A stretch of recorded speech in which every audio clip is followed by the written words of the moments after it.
شريك له وأشهد أن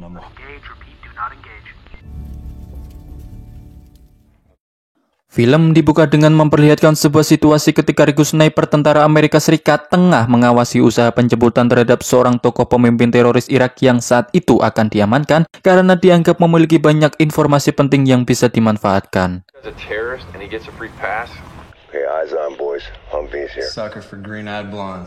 Di sisi lain, beberapa pendukung militansi tokoh tadi rupanya tidak tinggal diam. Mereka menyusun sebuah strategi untuk menggagalkan usaha penjemputan tersebut, termasuk salah satunya adalah dengan cara melumpuhkan regu snipernya terlebih dahulu.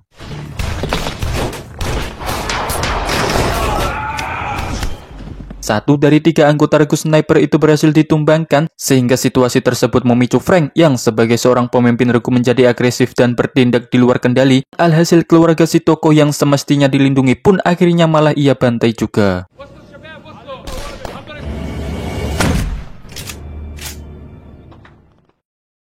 Singkat waktu beberapa tahun berlalu di mana Frank kini telah jauh meninggalkan kehidupan militernya yang meskipun si Frank sendiri sebenarnya belum bisa untuk melupakan peristiwa 10 tahun silam tersebut, sehingga hal itu masih membebani pikirannya sampai-sampai dia belum sanggup untuk menceritakan kisahnya kepada siapapun.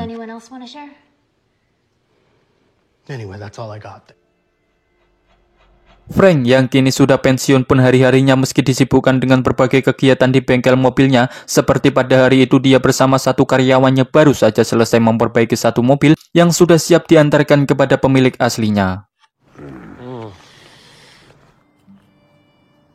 Dia bernama Casey yang merupakan istri dari Frank, di mana ketika dinikahinya, Casey sudah mempunyai seorang putri bernama Shannon. Meskipun begitu, Frank memperlakukan Shannon layaknya putri kandungnya sendiri.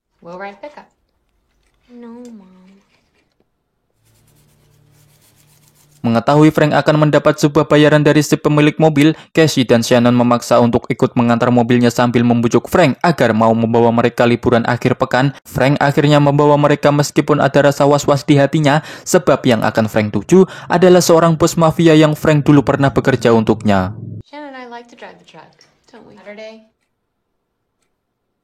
How could I say no to that?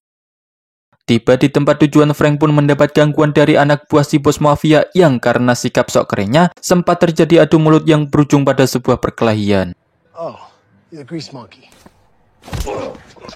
Beruntung, satu orang dalam bernama Lazarus datang untuk melerai mereka dan langsung membawa Frank menghadap si bos yang bernama Leo. Setelah bertemu langsung dengan si bos, Frank dibuat kaget dengan isi amplop yang diterimanya karena untuk hanya sekedar bayaran servis mobil saja, tentu tak mungkin dengan jumlah uang sebanyak itu.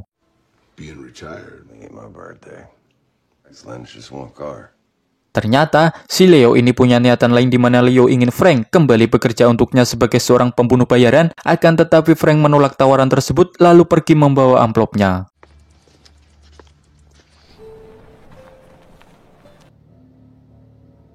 Singkat cerita, malam pun tiba. Di dalam hati Frank memang sempat terbesit niat untuk kembali terjun pada dunia mafia seperti dahulu bersama Leo, dan sejauh ini dia masih berusaha untuk tidak mengulangi pekerjaan itu lagi di dalam hidupnya. Namun sejenak dia dikejutkan dengan pemberitaan di televisi di mana putri si Leo dikabarkan tewas setelah mengalami insiden tabrak lari. Informasi ini membuat Frank sangat terpukul sebab dia tahu betul betapa si Leo sangat menyayangi putrinya tersebut.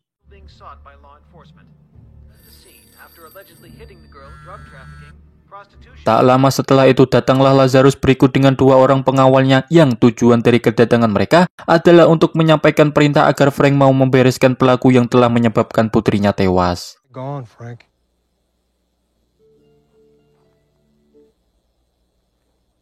Setelah dipaksa Lazarus, maka Frank pun bersedia untuk menghadap si Leo malam itu juga, yang dalam hal ini, Casey sebagai istri tak diberitahu tentang apa maksud dan tujuan kepergiannya, sehingga timbullah sebuah prasangka tak baik dari Casey jika Frank telah menyembunyikan sesuatu yang selama ini dia tutupi darinya.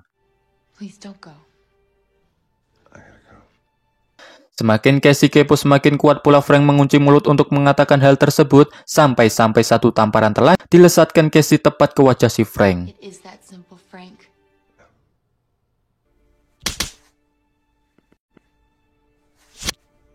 Tanpa berpikir untuk membalas hal itu, Frank pun lantas pergi menuju ke rumah si Leo.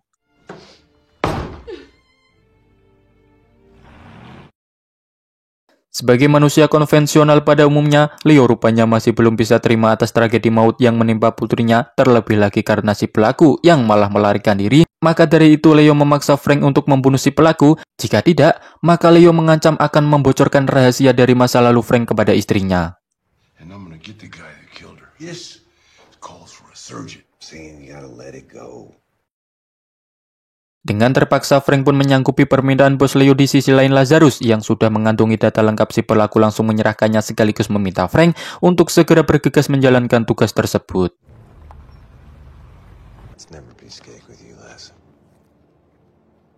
Dari data yang ada, Frank berhasil mengusut jejak keberadaan si pelaku dengan cukup mudah, sehingga Frank akan sangat mudah untuk mengeksekusinya sebelum menyerahkan diri kepada kepolisian setempat. Namun setelah mengetahui posisi target yang saat itu tengah bersama keluarganya, seketika itu pun Frank teringat dengan detik-detik pembantaian pada 10 tahun silam.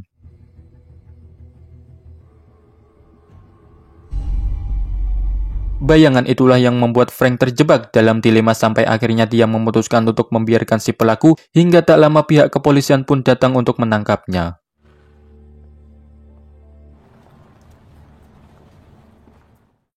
Dan rupanya apa yang barusan Frank lakukan terhadap si pelaku terpantau oleh salah satu anak buah si Lazarus, dan beritanya pun sampai kepada bos Leo yang karena hal tersebut, Lazarus dipaksa Leo turun tangan untuk menghabisi keduanya.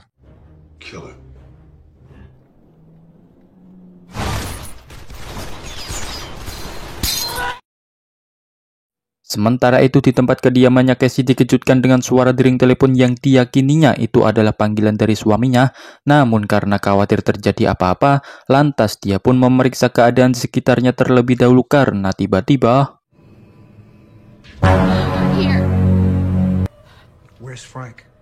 Karena merasa terancam, Casey pun kemudian berupaya untuk membela diri sekalipun itu tak membuahkan hasil apapun kecuali hanya membuat Lazarus semakin marah dan bereaksi di luar kendali. Selang beberapa saat, Frank pun pulang ke rumahnya dan mendapati Casey pingsan di depan pintu dengan keadaan yang sangat mengkhawatirkan. Maka dibawalah dia ke rumah sakit terdekat. Sementara di saat yang sama, Lazarus tengah mempersiapkan si pelaku untuk dieksekusi mati saat itu juga.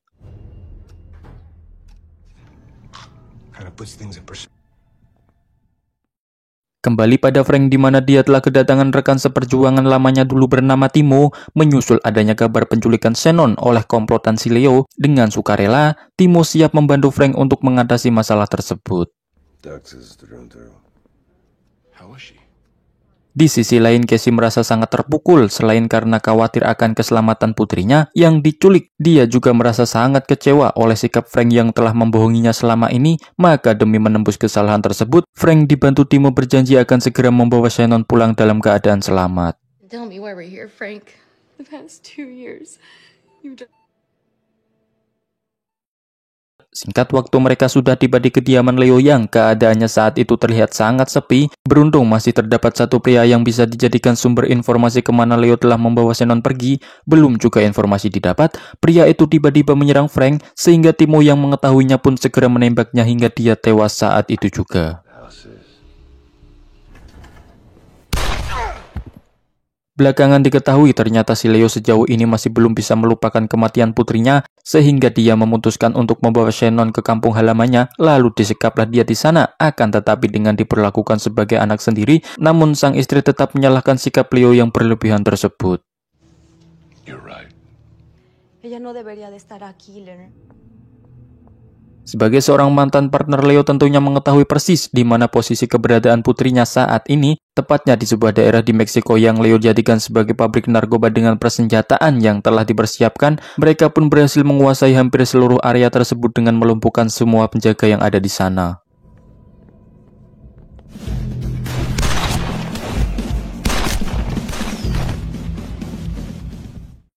Lazarus pun langsung mengerahkan seluruh anak buahnya untuk melakukan pengepungan dengan menargetkan Frank dan Timo untuk dibunuh. Padahal kedua orang ini sudah berada di salah satu bar milik si Leo di mana salah satu anak buahnya sedang asik-asiknya bermain di sana.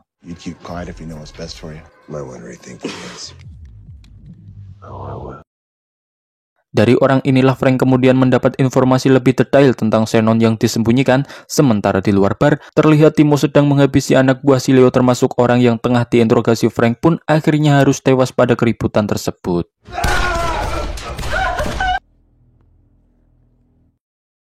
Mengingat kondisi saat itu sudah semakin berbahaya untuk keamanan Leo, maka dengan segenap kemampuannya, Lazarus berusaha melindunginya dengan mengerahkan serangan ke atas bukit di mana Frank bersama Timo sudah siap dengan kokangan senjata jarak jauhnya, dan aksi baku tembak pun akhirnya terjadi. Sejalan dengan itu, Lazarus dikejutkan oleh Frank yang tiba-tiba muncul dari arah belakang. Meski Frank mengawalinya dengan mengajaknya untuk bicara baik-baik, namun Lazarus yang sudah terlanjur panik justru merespon sebaliknya. Alhasil, Frank pun mengganjar Lazarus dengan sebuah tembakan telak. Do that, Frank. And I'll let you.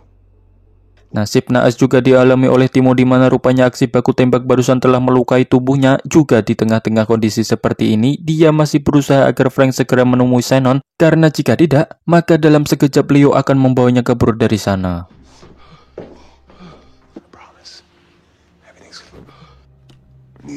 Di balik aksi Leo ini, ternyata istrinya tak henti-hentinya memberikan pengertian dan penjelasan bahwasanya Shannon tetaplah Shannon yang jelas-jelas bukan anaknya. Tetapi Leo tak sedikit pun menghiraukan hal itu dan tetap saja keras kepala. Di tengah bersih tegang itulah, Shannon menancapkan gigitannya yang membuat konsentrasi si Leo hilang dalam seketika. Nikki's gone. She's right here. Dengan itu maka terbukalah sebuah kesempatan emas bagi Frank untuk bisa menghabisi si Leo, yakni dengan sebuah pisau yang berhasil dilesatkan tepat mengenai jantungnya hingga membuatnya tewas di tempat. Once you lose it, you can't get it back. Walking out of here alive, Frank. Setelah melewati lika-liku perjalanan yang cukup melelahkan, Frank pun pada akhirnya bisa menempati janjinya dengan membawa Shannon pulang dalam keadaan selamat. Dari situ maka keluarga ini pun kembali berjalan rukun, sejahtera, dan loh jinawi.